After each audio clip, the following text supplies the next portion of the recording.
My daughter was suspended for running an underground business at her middle school, but when the principal explained what she was selling, I couldn't decide whether to ground her or hire her as my financial advisor. Tuesday afternoon, my phone displayed the school's number. As a parent, never a good sign. I expected illness or injury, but instead heard the assistant principal's strangely measured voice requesting my presence regarding an incident with Sophia. Something in his tone seemed almost impressed. 20 minutes later, I sat across from Assistant Principal Rise. My 12-year-old daughter slouched beside me, suddenly fascinated by her sneakers. Mr. Rise explained that Sophia had been operating an unauthorized business on school grounds for 3 weeks. I glanced at my daughter, who avoided eye contact. A business. This was the same kid who needed reminders to make her bed. Sophia has been running what she calls homework insurance, he explained. I paid her $2 weekly, and if they forgot homework, she provided completed assignments. Cause reads applied for different subjects. The scheme was discovered when a teacher noticed identical work from 3 different students. Investigation revealed Sophia had created a sophisticated operation with 5 employees, specializing in different subjects. Sophia finally met my eyes with mixed defiance and pride, insisting it wasn't cheating. She completed all assignments correctly, just created different versions for different cents. Mr. Rise revealed her business model. Premium customers paid $5 weekly for full coverage,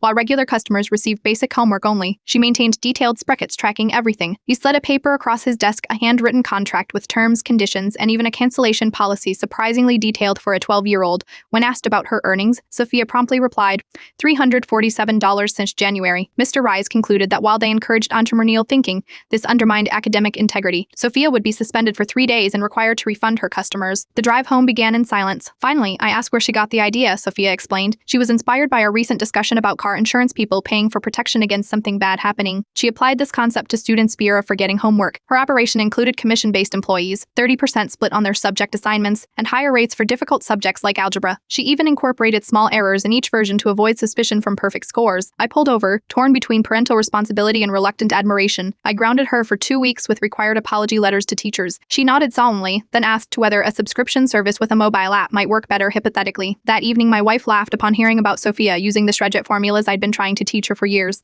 making parental disapproval increasingly difficult to maintain. 6 months later, homework insurance has become our family shorthand for clever but questionable schemes. When my wife heard about my brother's IETH venture, she simply asked, "Is this another homework insurance situation?" Though I'd never admit it to her teachers, I am saving this story for Sophia's college applications. Any 12-year-old who can operate a business with contracts, employees, and tiered pricing plans clearly has a bright future, hopefully in something more legitimate than homework fraud.